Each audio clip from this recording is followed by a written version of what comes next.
Good morning everybody. In the previous video, we have seen that how the Dalits organized themselves and forced the government to make laws in favor of them. Similarly, in the year 1970s and 80s, the Adivasis also joined together and demanded that they should also be given equal rights and the land and resources which was taken by others should be returned to them. So in this way, because of the efforts of Dalits and Adivasis, this act was made, that is the Scheduled Caste and Scheduled Tribe Prevention of Atrocities Act in the year 1989. Now this act lists certain crimes which should not be done. Now when we read about this list of crimes, we will come to know that not only that how laws protect them, but also we will come to know that how people used to treat others, in how horrible way they used to treat others. So some of the lists or some of the crimes which are punishable under this law are: first, the Act distinguishes several levels of crime. First, it lists modes of humiliation, both physically horrific and morally reprehensible, and seeks to punish.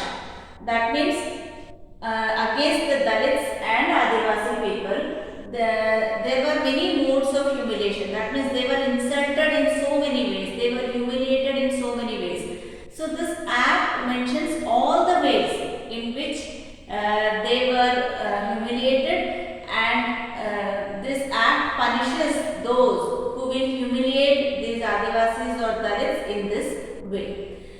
Not only these people were humiliated physically, that means they were tortured physically, but they were also tortured mentally. That means many things were done with them which was morally reprehensible.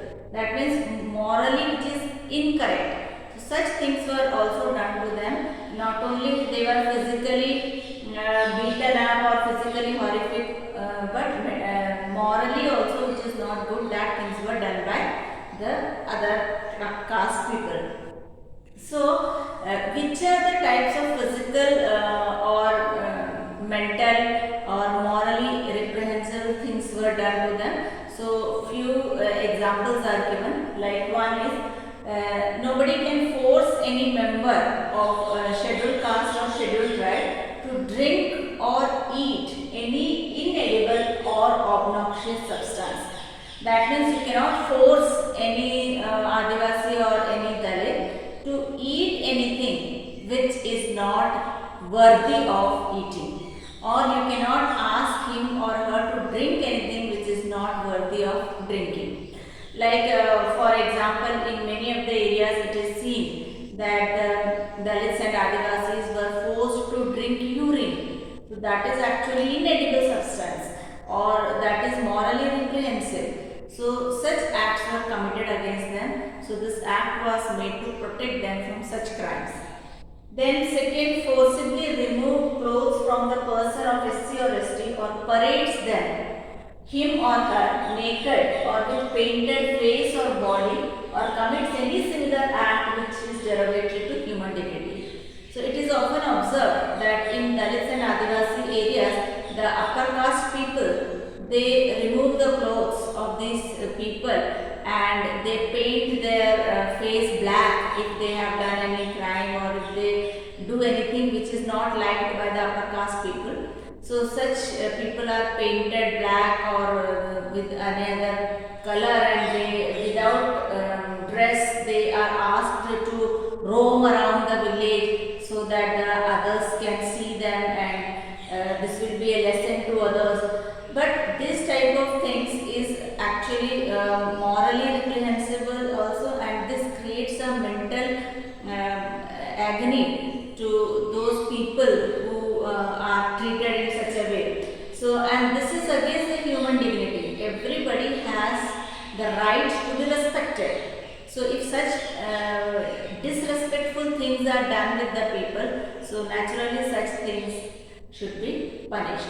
So this act also punishes those who do such activities. Then, apart from that, the second category of crimes includes it lists actions that dispossess Dalits and Adivasis of their meager resources or which force them into slave labor. We know that these Dalits and the Adivasis have hardly a small piece of land and through which they sustain their livelihood. Sometimes what happens, the big rich people, the powerful people, they take away the land or take away these resources of the tribal people or the Dalits, and so they are forced to do some other work. Sometimes the lands of the tribals are taken away and they themselves are asked to work as slave laborers in their own land which is taken away by the powerful people.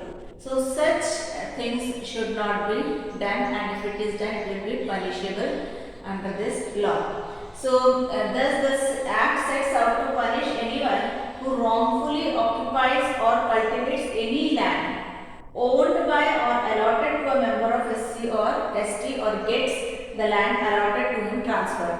So usually it is easy to cheat these people, scheduled caste and scheduled tribe people, or when anybody forces them, they are forced to sell their land to the rich or powerful people. So this act says that you cannot wrongfully occupy or you cannot wrongfully use the land given to the scheduled caste or scheduled tribe people, or you cannot force them to transfer that land in your name. So if such things are done, it is punishable.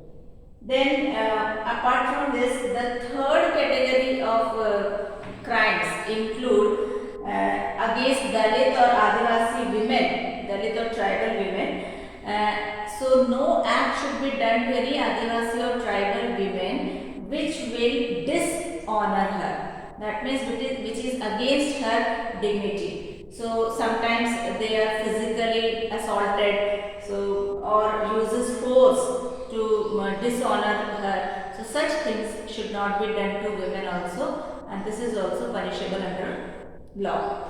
So these are some of the acts or types of crimes which are mentioned in the Scheduled Caste and Scheduled Tribe Atrocities Act 1989, and this law is very helpful for the marginalized community to protect themselves from the upper caste or the rich and powerful people who